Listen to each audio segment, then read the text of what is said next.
well, if I have to smuggle a case of beer or a case of whiskey, it takes up the same space, but I earn 3 times as much off the liquor. I'm going to sell liquor. Some of them also have to start having the idea, and I could make even more with heroin, you know? Yeah. Wow. Galaxy brain.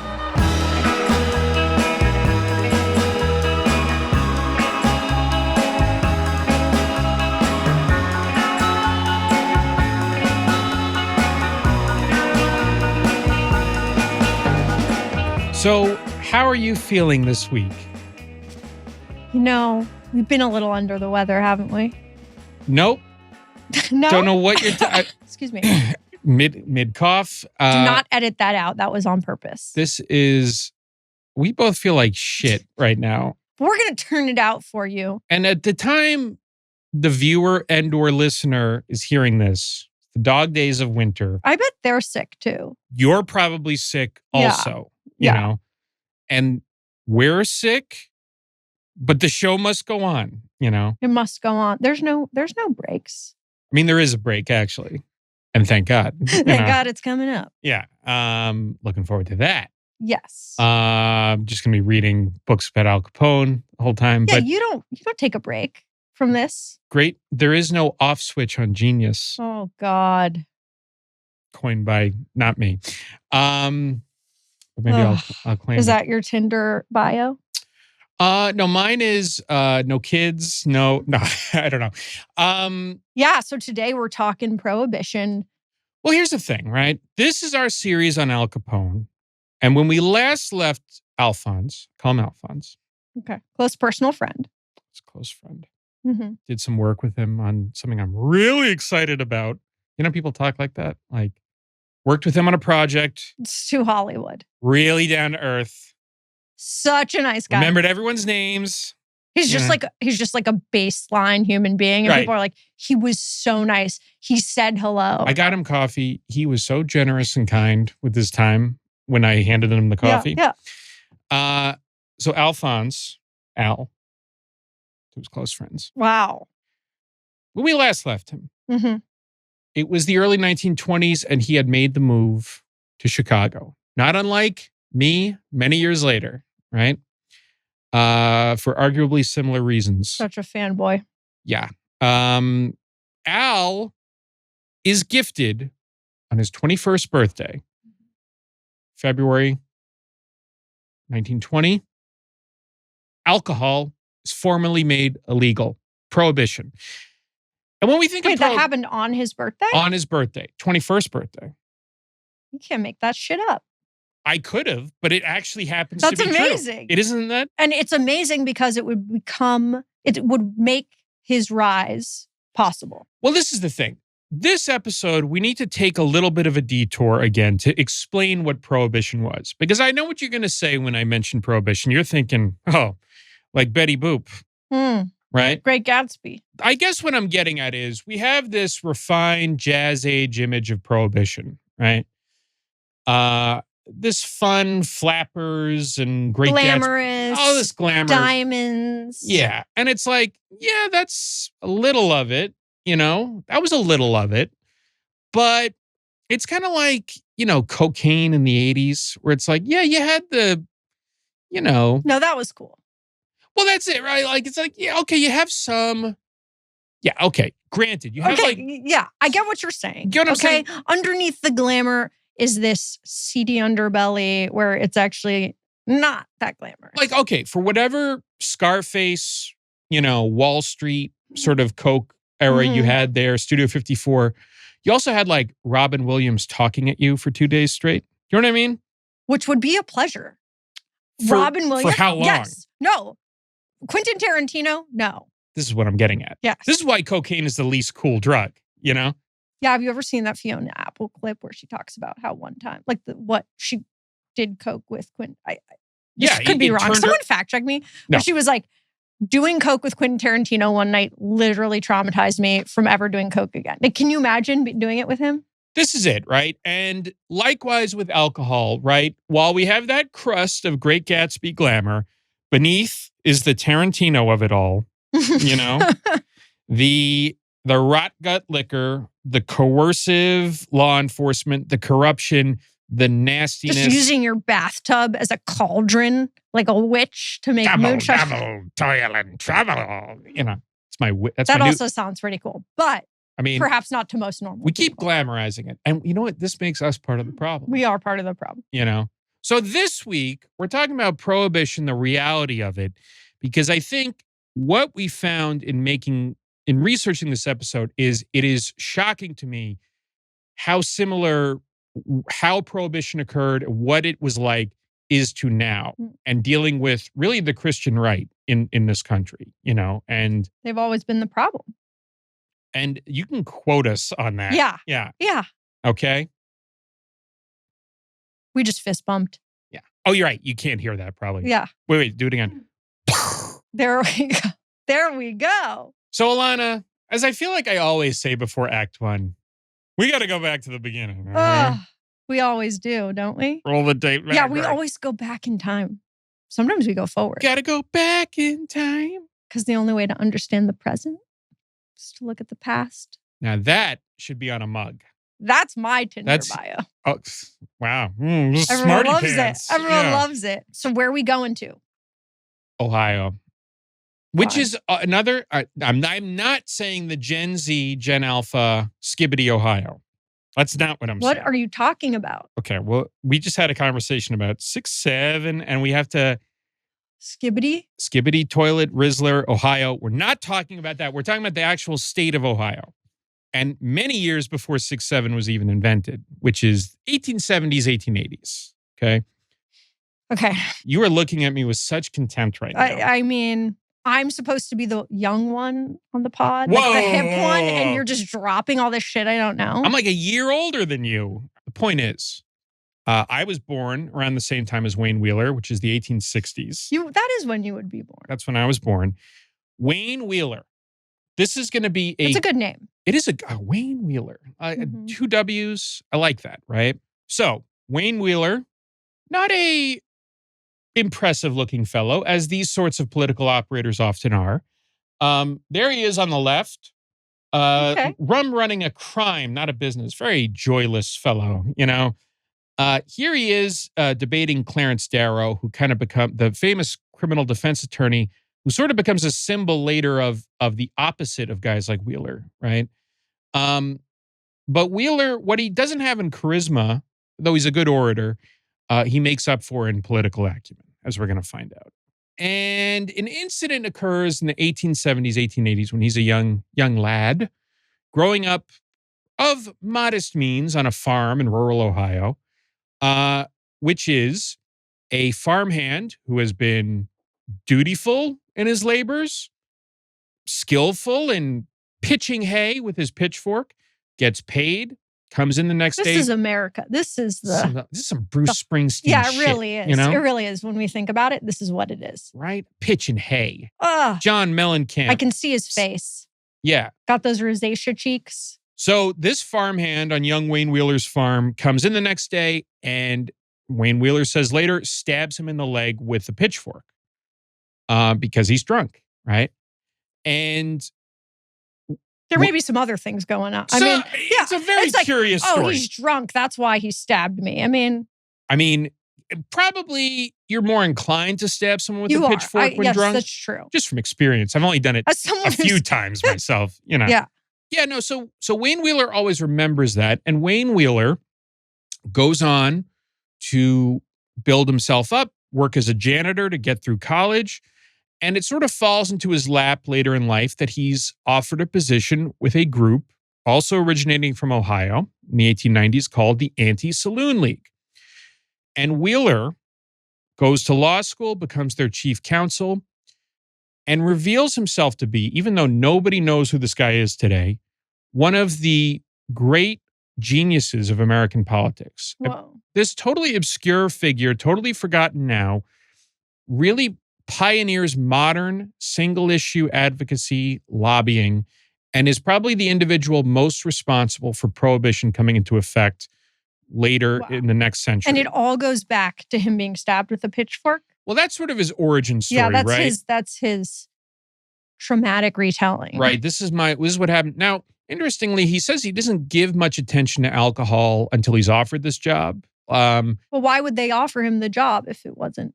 He's one of the, they're looking for soldiers, and he's a guy in Ohio, and what he really wants is power. That's what he craves. Oh, yeah. They never care about the issues. It's just, it's one issue. It's something he's going to pioneer.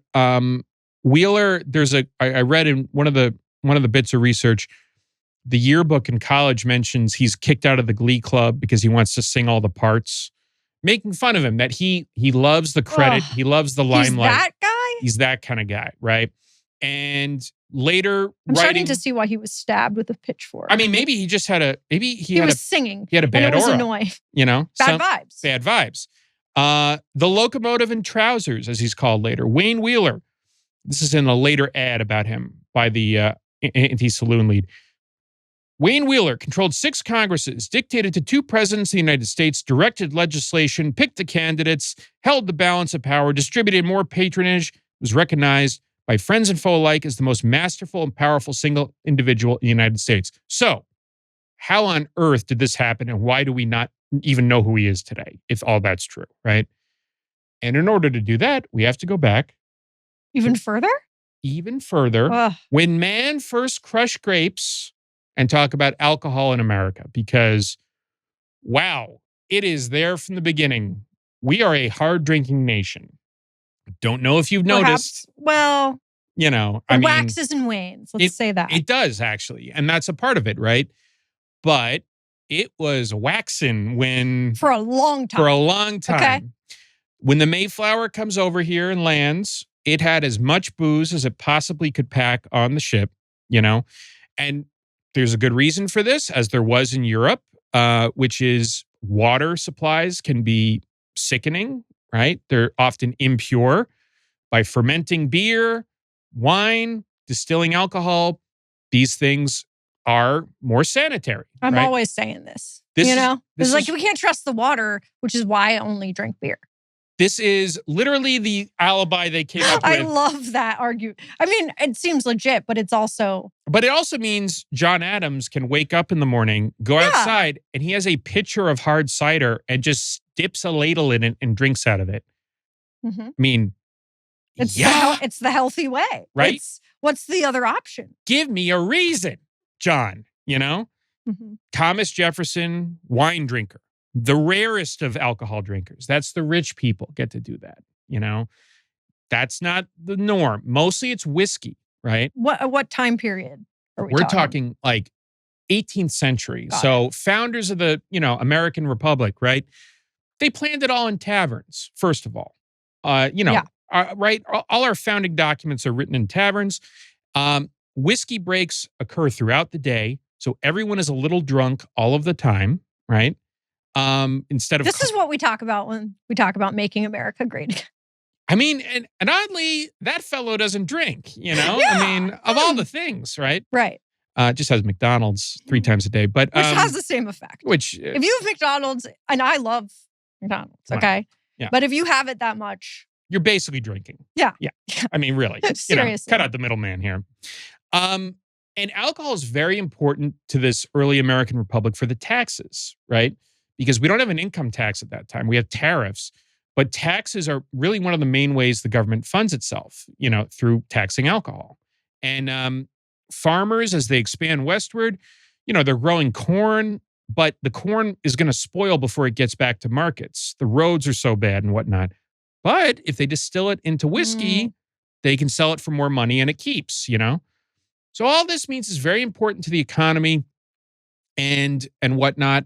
It is a very American story in that sense of just the capitalism, right? It's like we can't really think about what the impact of this might be on health or whatever, because we just got to make the money. We got to save the corn. It's a huge point, right? That this is sort of a distraction. We're going to see this again and again. Alcohol being employed as a distraction from other issues. They love that. Both both wet and dry, right? Mm-hmm. Taking a social issue as a distraction. A cultural wedge issue. We're going to get used to this, right? Mm-hmm.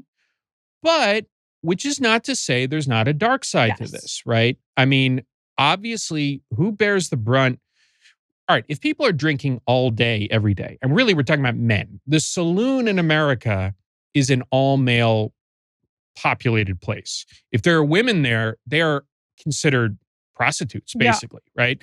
So, what is the dark side of a I country can imagine. built on alcohol, right? And a very gendered one at that. Well, we have here a book from the 1850s, again, totally forgotten now, 10 Nights in a Bar Room. And this was sort of a sensationalized depiction of a real phenomenon, which is places like the Under the Willow Tavern in Chicago, where they are bucket of blood type places where the men drink up all the wages, the women and children beg for them to come home to stop this, where when they do come home, they beat the wife, they beat the children, right? Yeah, I mean, we see this again and again is there's usually a kernel of truth Right. in what they're fear-mongering about, right? It's like, yeah, it isn't great that these men are just getting blackout drunk and abusing people. But it also, the people that are going to use this, I don't feel like actually really care about safety. I think it's probably more about them gaining power. Well, this is making money. This is absolutely right. There's an interesting thing at work here where over time, as I mentioned, the Puritans were very pro-alcohol at first, right? They were heavy drinkers, like I said. Why? They just liked it? I mean, for some of the health, I think so, you know, but also for some of the health and sanitary reasons we talked about. And then there's this shift in the 19th century that occurs where they move towards considering any drinking, at first just liquor, and then extending to beer and wine being sinful, right? Right. There's a reinterpretation of the Bible that the wine they're talking about in it is grape juice. And I'm not fucking joking. They literally change it to be like, oh, they meant just non-alcoholic grape juice, and they start drinking grape juice all the time. They love reinterpretation. But also, that's partially because of the other thing that starts to happen, which is there is an increasing association of alcohol with immigrants. Germans and Irish start to emigrate in massive numbers, particularly in the 1840s. Germans, as we know, love beer, right? Sundays are devoted to the whole family goes to the beer garden, and it's a nice day of it. The Irish need no introduction on this front. We don't even need to go down. They've listened before. Right? And they pour into the cities, the major cities, right? And here we have a racist, nativist cartoon from the 1850s depicting an Irishman wearing an Irish whiskey barrel and a German wearing a lager beer barrel, making off with a ballot box. Oh my God. So these guys are going to take over the country is the fear of these Protestants. The hatred of immigrants also runs so deep. Nothing ever fucking changes, does it? That these guys are going to subsume democracy.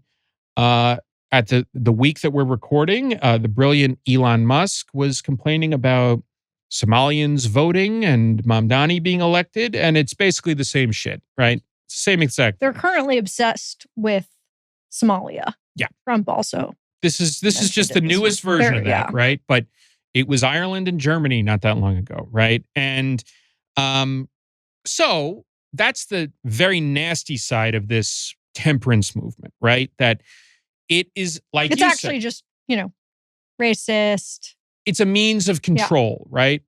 But again, it's complicated in that, as you said, there's a kernel of truth to it. A lot of the people involved in this are proto-feminists, right? Because women are the one who bear the biggest brunt of it. Many of them involved in the abolitionist movement, right? The slave trade involved alcohol, involved molasses and rum, right? So great fortunes made in New England off the slave trade.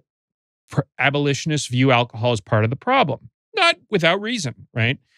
So what you're telling me is it's complicated. It's complicated, and that is the end of the episode. So thank you so much. No, it's true though. I mean, it's really easy to strip nuance. It is not easy to pigeonhole, anyone here exactly, right? But the fact is that what is going to gain ascendance here is a means of control against poor whites, immigrants, and also less remarked upon, especially after the Civil War, Black Southerners, right? And how that political journey happens is very interesting. So we have the suffrage I'm talking about. We have the nativism against immigrants we're talking about. We have the evangelical movement, the Third Great Awakening that occurs in the 19th century. And this is all leading towards It's a stew. It's a stew. It's a toxic stew. It's a partially toxic stew. And there's some nourishing things in there, but mostly it sucks. Yeah. This stew sucks. It does not taste good. It's not good. The progressive era, 1870s, 1880s, 90s, a lot of changes start to occur where people start to realize the government can play a role in making things better, right? Making changes. But all this would not translate into prohibition were it not for Wayne Wheeler, we've mentioned earlier, right? Big money, oligarchs entering the picture, and World War I. So let's talk about that a little bit. I keep saying Wheeler's a genius. And he is. He pioneers single issue advocacy in a way that is very recognizable to us today. Yeah. Why don't you explain exactly what you mean by that? Think of the NRA. Think of groups like AIPAC, devoted to, I wouldn't say Israel's best interests, but more, I don't know, a right-wing Israeli, whatever you want to call it, right-wing Israeli nationalism. What Wheeler pioneered is something that both groups did for many years, which is they're not aligned with one party or the other. They're aligned with an issue. They're aligned with an issue, exactly. And they don't care who supports them as long as they support them on that issue. They'll take Republicans, they'll take Democrats, they don't care, right? And it helped get a stranglehold for many of these groups on these issues, right? Unions historically have done that. Now, something that's interesting is over time, they tend to go towards one party or the other. Yeah. And that's going to happen with prohibition too. But Wheeler's genius is to realize he can do that. He played Democrats and Republicans off against each other. He can play both sides. It's brilliant. He doesn't have to be with one or the other. At that time, the parties are distributed a little differently. They're not exactly conservative and left-wing, you know. He also very wisely and shrewdly says, I'm going to support women's suffrage because when women get the vote, they're going to be my shock troops, right? They're going to be my biggest supporters. They don't want the saloons popping off. These are the ladies I need, right? So it's a very interesting and adept, era of mass politics. He also is taking advantage of local and state laws. He's doing things groups like ALEC do now, which is they draft laws or framework laws that can be deployed anywhere, right? So Maine, my home state, right, is one of the originators of what they call blue laws, which is laws restricting when you can buy alcohol. Right? I remember that when I lived in Boston. Right, exactly. Perfect example. Bars close at 1 a.m. I mean, maybe there's some exceptions, but still that's basically true, right? Things like that, all to dry up the country gradually. So until you have just these big, the wet cities, as they call them, but they're encircled by all these laws, right? This is very reminiscent to me of how Roe v. Wade was overturned. Where it's all these restrictions that occur all over the country. Yeah. They're just making it harder and harder and harder for people to get abortions. And that was exactly Wheeler's tactic, right? Starve them on the places that were strongest, right? The knockout blow is going to be, we're going to make it illegal nationally. And what's his end game? Does he really hate alcohol that much? Or he is going to make money or? Great question. Now, Wayne Wheeler, the other thing that transforms Wayne Wheeler and the Anti-Saloon League is they start getting the big, big money. Rockefeller, DuPont, Henry Ford, they start financing temperance organizations, right? And the reasons that they have for that are interesting. One is anti-immigrant fervor, right? These are rich, conservative nativists. Also, as a means of controlling labor forces, right? Henry Ford... That makes perfect sense, right? Does not want drinking among his automakers, right? They're not good at working. No. And he wants it banned when they're drunk. Right, exactly. Rockefeller's in oil. You could understand why people wouldn't want alcohol around oil refineries and so forth, There's this interesting book called Against Love by a writer named Laura Kipnis. And it's sort of about marriage, and love and how it's been used essentially because it makes us better workers. When you have a family that you need to support, you're less likely to quit your job. She talks about how if no one got married and everyone was just around lustfully banging all the time, they'd be too distracted. We need them in these like loveless marriages. We need them sober, going to the factory on time. And this speaks to the Protestant work ethic of thrift, of industriousness, these things that they talk about constantly, right? And again, Wheeler is very successful in this, but the dam really breaks with World War I. World War I occurs. We enter later than the other European powers. And who's the enemy in World War I? Germany, right? German Americans control the brewing industry in this country, and they become an enemy within. In no small part because there are fears that they're financing the Kaiser, that they're financing the enemy in the war. And so the first real movement towards an amendment to the Constitution banning alcohol really starts to occur in this time. And there's even sort of restrictions during World War I. It's like, we need the grain for the soldiers to feed Europe. We can't use it on beer and alcohol. We start breaking the brewers' backs.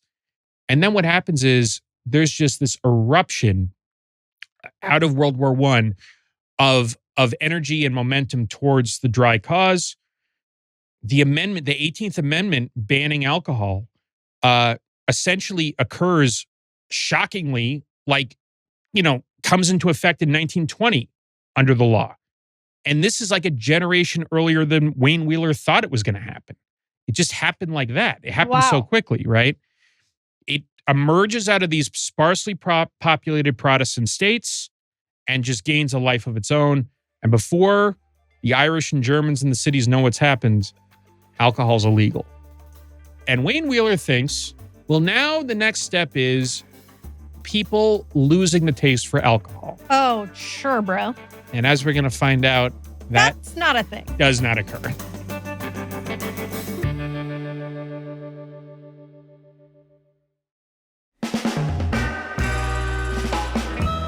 So, Prohibition is going to become the law of the land in 1920. Let's go to another Ohioan who is in sore need. Ohio is really influential. It's very, I think we had the most presidents from Ohio, if I recall correctly.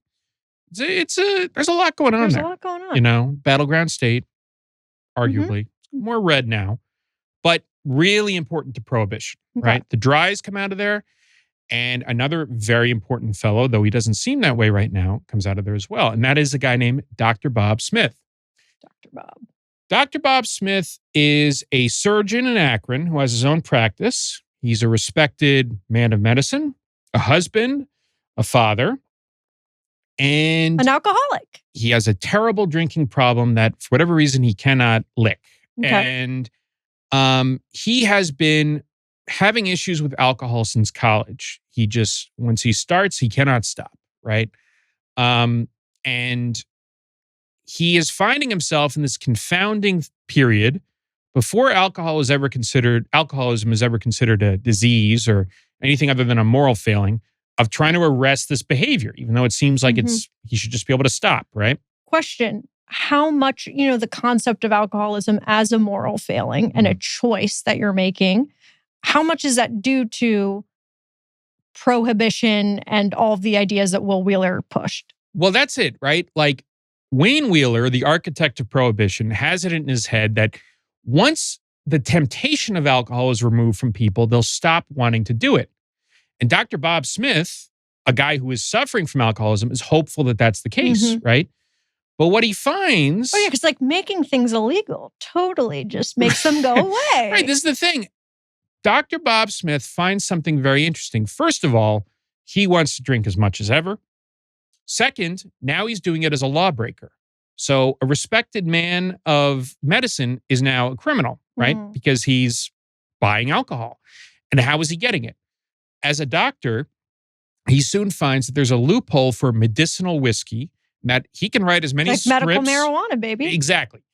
If he writes a prescription, he can get whiskey. So he has no problem there. And what medical uses does whiskey have in this case? At that time, whiskey would be given to children who had a cold or the flu or things like that. That's what we need. I need whiskey. Yeah, I remember. It's like, oh, they have a toothache. Give them some brandy. Well, that's the thing. It was the only painkiller. The Civil War, it was used in, as a painkiller, an anesthetic. So Dr. Bob Smith can get a lot of alcohol through that. He also arranges with a bootlegger to drop off alcohol at his back door where his wife Like a can't see. milkman. Yeah, exactly. So the rise of the bootlegger, who we're going to talk about a little bit. If anything, his drinking gets progressively worse as Prohibition continues. And this is simply not supposed to be happening, right? So what is the problem with Prohibition where something like this can occur in Wayne Wheeler's backyard? I think it speaks to the huge ignorance of not just the Dries, but the Christian right, who we are still contending with today. These are fucking children. They're children, right? However politically adept they can be at maneuvering, like they're very clever how they got rid of Roe v. Wade, right? Like they invented this good law in Texas that was very devious and get the Supreme Court. Is abortion going to go away now? No, it's just going to go to the back alleys. That's what's going to happen. Right, but you could make the argument that they know that and that's what they want. And they don't, because they don't give a shit. But what we can say for sure is that Wayne Wheeler, I think that there's an element of naivete to these people. Yes. Right? Where they really are kind of surprised when it doesn't go the way that they want it to go. And it's crazy, though, that they haven't learned that lesson at this point in our society. No. I mean, in fact, sometimes making something illegal makes it cooler. Well, and absolutely. You want it more. Even alcoholism or not, okay? There's that problem. But even if you're not an alcoholic, suddenly this fun thing that you do becomes harder to get. You want it. Well, this is the thing, right? All these reputable hotels and restaurants go out of business because their margins are made on alcohol. Mm-hmm. So what arises in its place? Speakeasies, right? Which are cool as shit. It's cool to say, you know? Yeah. It's more secretive. It's underground.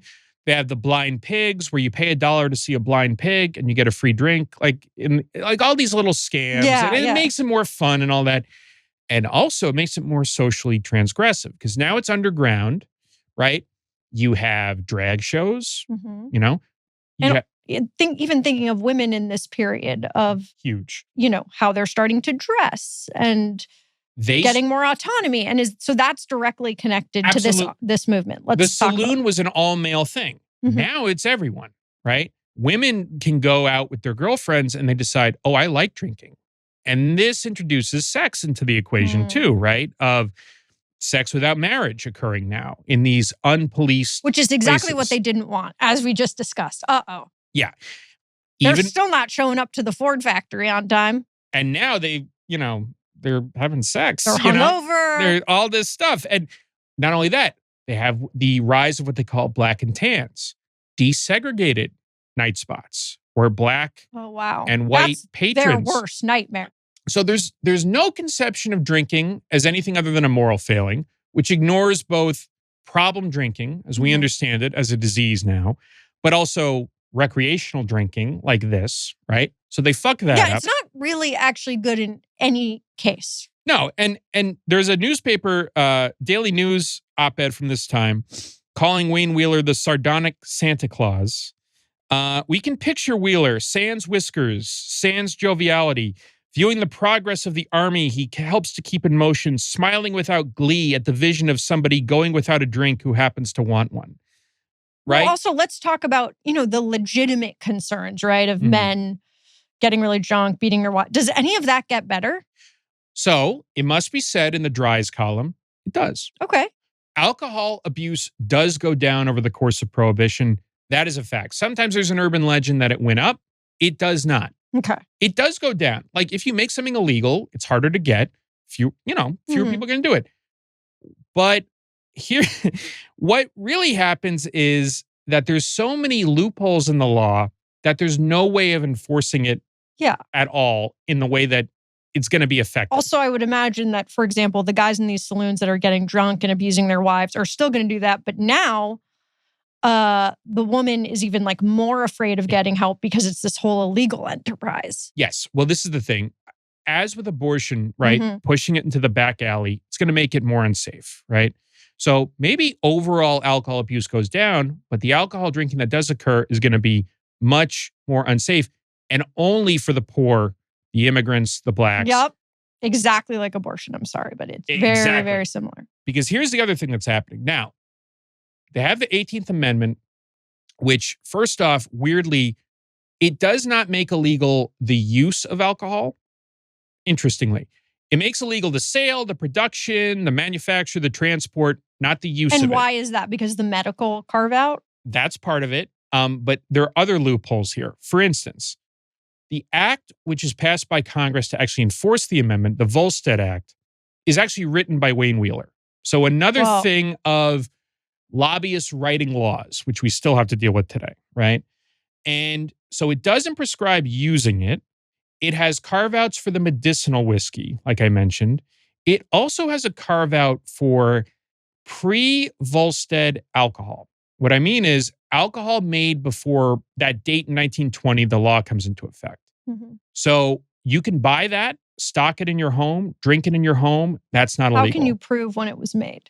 That's a good question. I mean, I guess bonded whiskey does have dates on it. But what I'm saying is I'm just doctoring the dates. Well, that's not a bad idea. I wonder if anyone did that. But I'll say Hinky Dink Kenna and Bathhouse John Coughlin. Love Hinky Dink. Hinky Dink's back. The gangsters that we talked about in a previous episode, they spend $2 million buying as much alcohol as they possibly can, stick it in a warehouse. They're preppers. They're preppers for Prohibition. They're Prohibition doomsday preppers. And it speaks to the fact, if you have money, Prohibition's not occurring. Yep. Because you have it. You have alcohol. I wouldn't be surprised if these religious they're drinking. Absolutely they are. Just in a civilized way in their homes. I mentioned Congress passing a law. Congress is drinking as much as ever. Still, there are bootleggers serving just Congress. George Remus, the gangster we talked about previously, is serving Congress, right? Incredible. So that's all happening. And then on the other hand, huge expansion of federal law enforcement. The FBI does not exist yet, right? It is in the process of forming, right? But the Bureau of Prohibition is eventually spun off from the Treasury Department. It is the first federal law enforcement agency really going into people's homes, kicking the doors down, dragging them out. And they're doing it disproportionately to immigrants, blacks, Mexicans. They're using it as an excuse. Absolutely, right?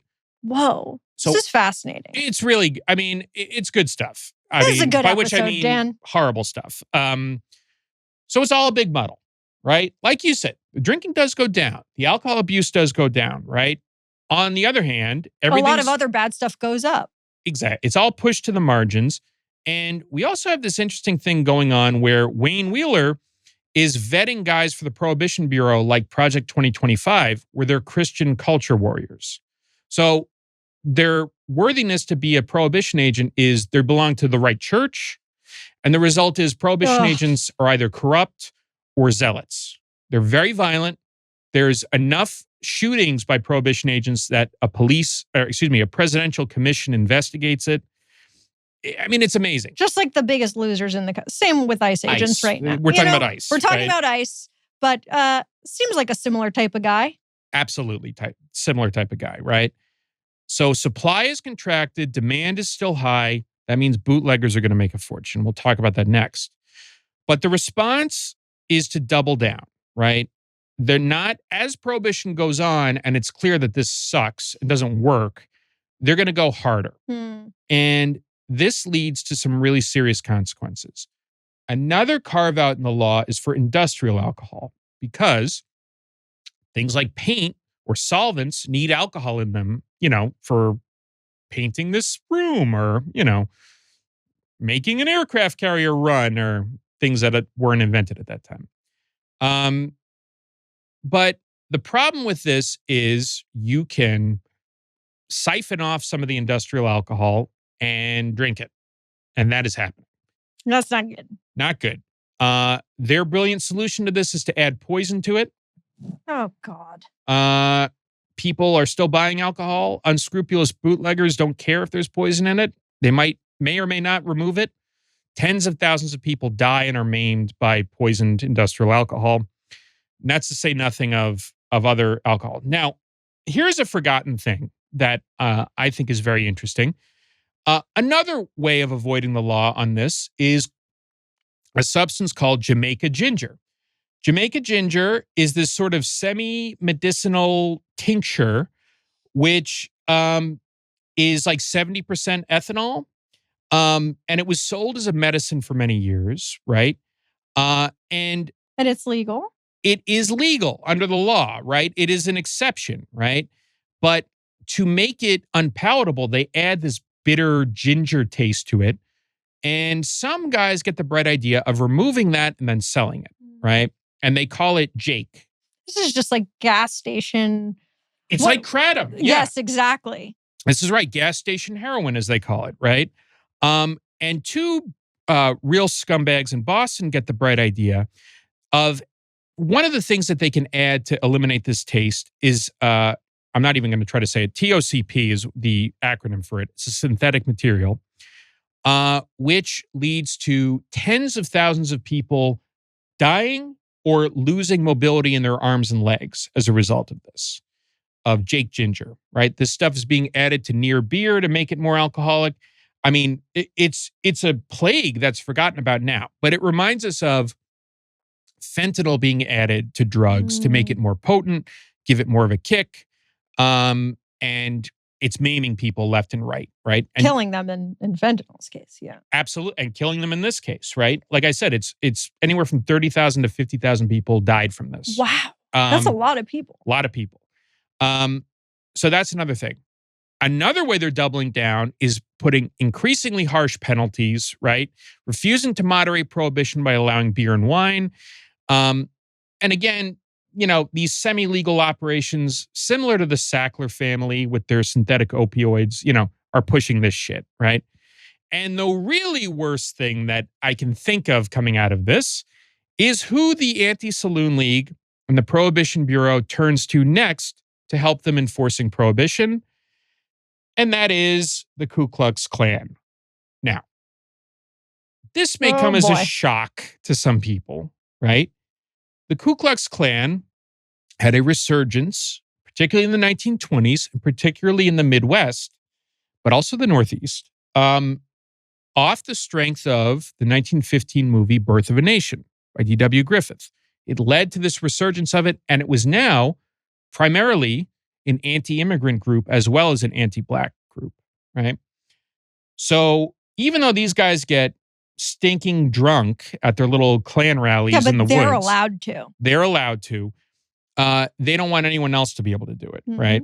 And they increasingly literally become deputized by the Prohibition Bureaus and police forces. It's almost like this law gives them an excuse to legally punish people that they don't like and that they hate, actually. Or actually, they just die, and that's a win-win for them. Actually, for these Klansmen, it's about the letter of the law, and that's why they're harassing labor organizers in southern Illinois and in Pittsburgh.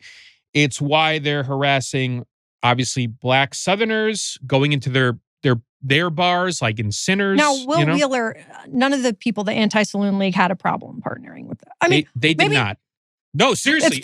They're probably in the Klan themselves. Well, this is an open question. You see ads throughout this period of if you put 100% American in your business ad, it means you're a Klan member. It's a little code to each other, you know? So there's 400,000 Klan members estimated in Ohio at this time. That's a huge, staggering number, right? And you're right, Wayne Wheeler is partnering with them, but other people are like, are you fucking like the kidding me? Yeah, right. Like, Jesus Christ, you know? I mean, they're lynching people. They're not enforcing anti-lynching laws, right? So this is starting to backfire a little bit because these Christian right guys, they always go too far, you know? And even the rare successes of prohibition, there's a famous prosecutor, Mabel Walker Willebrand, one of the most famous female, certainly one of the first female prosecutors, most famous political figures in America who's a woman. She prosecutes George Remus, who we talked about on a previous episode, right? And even she, who has this bright idea to go after the big gangsters, she leaves office after campaigning for Hoover in 1928, and who's she hired by? The wine lobby in California. So even today, where you leave office and then you get bought up by the special interests, that's happening then. It is not going well. And the thing that's really going to push things into it, adding to all this shit, all the anti-immigrant, anti-women shit, right? The thing that's really going to push prohibition back into being repealed, the only amendment ever repealed, is going to be the rise of the gangster. Which we'll talk about. They're that influential. So, I've been uncomfortable talking about these Protestant fundamentalists, Klansmen all the time. Let's get back. Let's get back to the good stuff. My happy place. Your safe space. Chicago in 1924. Oh, here we are, 1924 Chicago. Let's talk about a fellow named Joe Howard, Ragtime Joe Howard. If we could take a look at the wonderful newspaper coverage, I'll tell you what I want to be. I come back in this next life, make me a reporter in the 1920s. You would be good. Oh, I have the little press thing, little press card in my hat, you know? I'd be like, hey. I think you're just like that now. I sort of am like that now. You know? Just 100 years later. Yeah. Ragtime Joe Howard. I love the description of here. This is in the newspaper, mind you. Joe Howard, reputed bad man and beer runner. Okay, that is great. I mean, I'm a reputed bad man. Yeah, I'm a reputed bad man. That's a Tinder profile. Yeah, that's getting a lot of swipes. Yeah. What do you think of Joe Howard? Look at him. Not a bad looking fella. Especially not compared to the other people in this episode. Our toads, yeah. Wayne Wheeler, Rizless. Okay. You've been spending too much time with the kids. Ragtime Joe Howard is a thug. Okay, he's a typical Prohibition era goon. He's a burglar. He's a beer runner. Your kind of guy. He is my kind of guy. This is my bread and butter, Joe Howard, right? I mean, if you had to pick between what we were just talking about. I'll talk about Joe Howard for days, okay? Ku Klux Klan, I can give that a few minutes, and that's about it. I got to move on. Can't deal with these fucking guys, right? But Joe Howard has gotten on the wrong side of a certain South Side gang led by John Torrio, who we know, successor to Jim Colosimo, Al Capone's boss, and quote unquote Al Brown, aka Al Capone. He of the Why famous, do they call him Al Brown? He likes that as an alias. Nice. He employs that for his furniture business. Yeah, right. Mm. Actually, the brothel he runs, the Four Deuces on Wabash, right? Now, Joe Howard has angered Al Brown, aka Al Capone. Not good. Not a great move. You don't want to do that. Okay. How has he angered him? Well, Al Brown has a point, which is, according to one rendering of the story, Joe Howard attacked the money man for the Torrio Capone mob, Jack Guzik, aka Greasy Thumb. He's their accountant, former pimp. He keeps the payoffs coming. He keeps the money in line. And Joe Howard mugged him of the week's take. Boy. Now, is Joe Howard affiliated with anyone, or he's just an independent? He's a freelance thug. We're going to talk about this more next time, the constellation of criminals that develops in Chicago at this time. He's a freelance thug of the sort for whom Prohibition is their moment. 1099 thug. Yeah, a freelancer, doesn't get a W-2. No. No? No. Okay, Al Capone gets a W-2. He's just like... Actually, Al Capone doesn't get a W-2, and that's the problem. That's a later episode. Okay, we're getting ahead of ourselves. We're getting way ahead of ourselves. But, so this guy held up Capone's money man of the week's take, and this leads to a trap being, sprung upon Joe Howard. Joe Howard is invited to have a drink at a quote-unquote soft drink parlor. This fellow, Jaime Jacobs, owner of the saloon at 2300 South Wabash Avenue, claims he just sells lemonade and root beer and all stuff at his soft drink parlor. This is a common means of getting around the law in this time. You do this and then you slip in the alcohol later, et cetera, right? No one's fooled by it, right? And the prosecutor, look at the prosecutor's face here. He's making the Bill Maher, really, face at him, That is exactly it. Right? Yeah, he doesn't believe him for a second, right? Because what happens is once Joe Howard is liquored up, which was the whole plan, two guys come in. One witness says he hears him say, "Hello, Al," to the fellow. Uh-oh.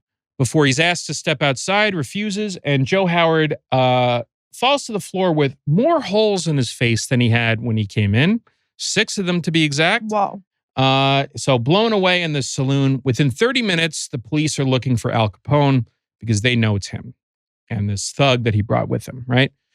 But then an interesting thing happens. The witnesses start to disappear. Oh, they start to classic. say, once they find out it's Al Brown, they're like, oh, I can't identify him. I wasn't there. I wasn't there. Jaime Jacobs, the bartender, claims he was bending down to put away some nickels at the time. That's so cute. It's so cute, right? Here on the left, we have a photo purporting to be of, this is interesting, purporting to be of Al Capone being questioned. I think it's not actually him. So he's misidentified in the newspaper. So that doesn't look like him. I don't think it's him. So again, speaking to the issues of going after these guys, once he takes a powder, takes a vacation out of town for a little bit until the heat dies down, comes back, it's like it never happened, and they go back to doing what they're doing, which is selling beer and liquor by the caseload. Folks, this is the era of the bootlegger.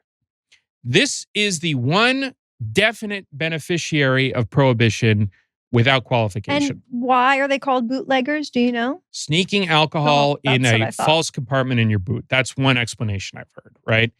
And it is occurring on an industrial scale, right? We have smuggling routes coming from Canada, right? Great Canadian whiskey, from the Caribbean, the same way as it did during colonial era with rum coming in, right? You have gin and whiskey from Europe being imported. You have Mexico being another place where, tequila. So a lot of people are making a lot of money, and I'm sure people are starting to say, got to get in on this. There's estimates that the Capone mob is making $60 million a year just off their alcohol business. That's that 1920 money, right? And that's only one way it can happen. All right, you have the rum row off the Atlantic coast where ships will literally pull up and your smaller boat goes out to them, buys alcohol, comes back, right? That's one way of doing it. You have the convoys of trucks coming from Detroit, bringing alcohol down from Canada, going to Chicago. You have guys like George Remus milking closed distilleries of their stocks, right?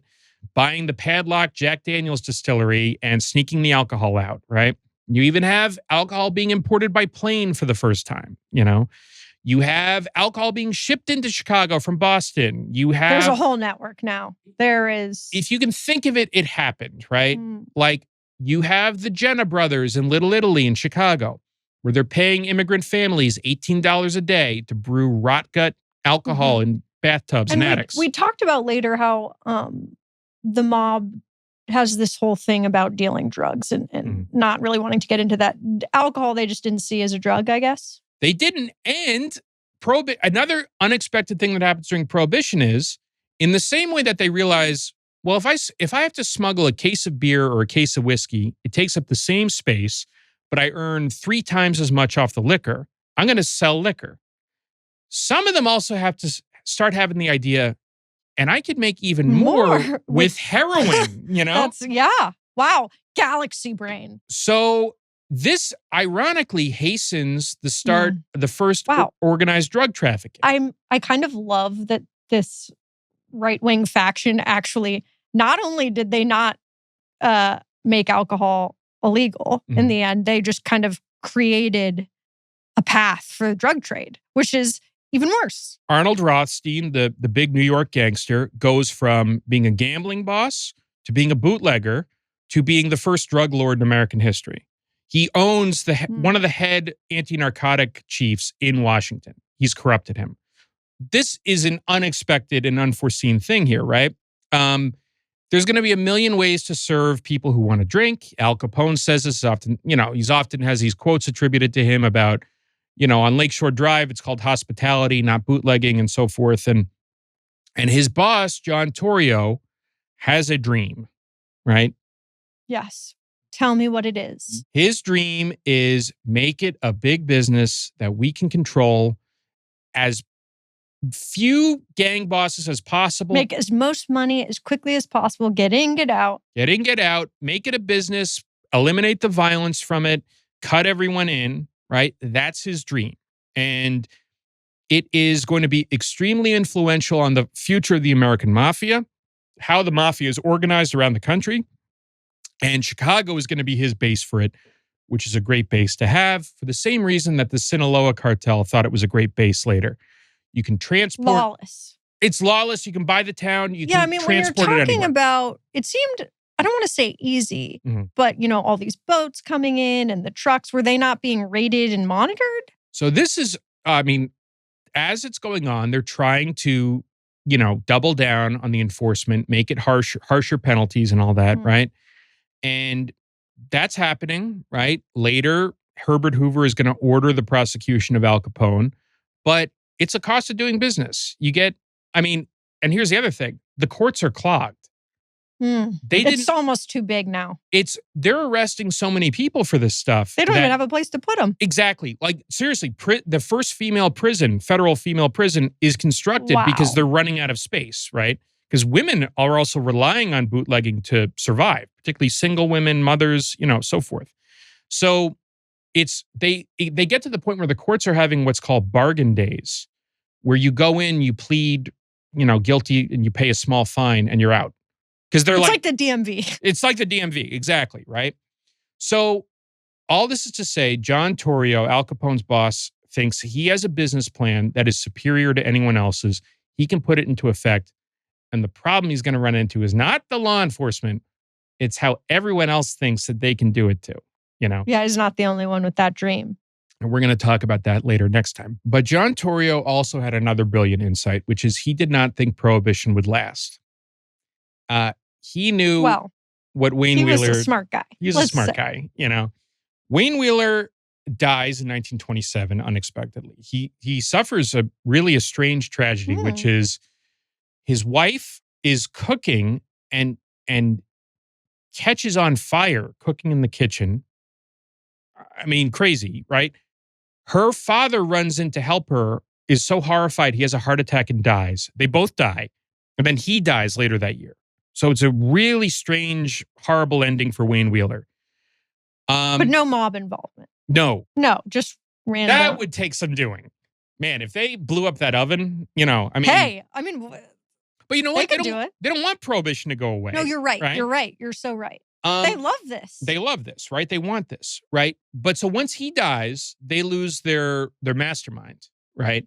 And remember how we said earlier that single issue advocacy, it always goes towards one party or the other, unions used to endorse some Republicans. Now it's just all Democrats. Yeah. AIPAC, more just Republicans now, increasingly, And that happens with Prohibition, where there's an alignment occurring where it's just Republicans now. Whereas Democrats, all these immigrants, all these poor people, and increasingly black people, black voters used to vote almost exclusively for Republicans, the party of Lincoln. They are being abused over this. They start going towards the Democrats, who are based around urban ethnic voters who are increasingly more on the left. And this is symbolized in Governor Al Smith of New York, the first Catholic nominated for president. He loses in 1928, but that coalition is going to remain. And in 1932, once the Great Depressions occurred, they power FDR to win, right? And that's the Democratic coalition today still, really, So that was made and forged out of Prohibition, right? The same way that Republican, white Protestant, Christian nationalism increasingly goes towards Republicans, right? So that's one hugely important thing that happens. And when the New Deal occurs, when one of the first aspects of the New Deal, and this is all talked about in a wonderful book by Lisa McGurr called The War on Alcohol, which really contextualizes this, is he starts pushing for Prohibition to end. And it does in 1933, right? Another amendment to the Constitution. The problem of alcohol, and the real problems of alcohol that we've talked about, also start to be addressed in different ways. We mentioned Dr. Bob Smith. Dr. Bob Smith goes on to meet another alcoholic and found the group Alcoholics Anonymous, which is probably, is the forerunner of all 12-step groups today. And very interestingly, makes it a point of saying we're not going to get involved in any outside political issues. We're not going to have any... Now we really get why. Right. There had been groups that are based around self-help and mutual aid before, and they didn't last because they got into the temperance issue. A group called the Washingtonians and a few others. They're not going to do that. In fact, they're going to stay anonymous, right? There's not going to be a Wayne Wheeler. Also pioneering the disease concept or the allergy. Which is really on the cutting edge at that time, right? So now this is much more accepted, but at that time was quite revolutionary, right? So that's another thing that happens, right? That there are other ways of dealing with these social problems other than making it illegal, which doesn't really work, right? But something that remains is the drug war, right? We mentioned drugs. The same sort of Christian fundamentalist playbook like people could understand taking a drink, but heroin was much more stigmatized, you know? Opium, much more stigmatized, associated with Chinese immigrants, So let me guess, Mexican they just immigrants. moved from alcohol to drugs. So we are still dealing with that today, right? And we're still dealing a lot today with these Christian right tactics, which take these cultural issues and use them as a means of control. Clearly, abortion is not really about babies and their lives, right? And whatever they claim to think about that. It's a means of social control of women. Go back in the home, go there, get out of the workforce and all that, and shut up, basically, right? That's what it's about, right? The same way Prohibition was, about controlling these restive immigrants and unruly black people. It's always about control. It's always about this, right? It's always about something else. The same way ICE and immigration laws and all this shit is about, the fear of being subsumed by a less white country. And they talk about this during Prohibition, right? Like they say, we're going to be, we're going to be taken over by non-white. Like it's all the same shit. It's the same. It's crazy. Right? Well, but our guy Al Capone, to go back to our central figure. Not the deepest thinker, obviously, doesn't really give a shit about these issues. No. Okay? What he cares about is he's making money hand over fist. But he's made of a little sterner stuff than John Torrio, because John Torrio's dream is a deal with all these gangsters, everyone dividing the spoils. And Al's probably like, I don't think that's going to work. Yeah. And this is going to be the triumph and the tragedy of Al Capone. As we're going to find out next episode, it's going to be this fatal flaw in John Torrio's plan, which leads to him becoming public enemy number one.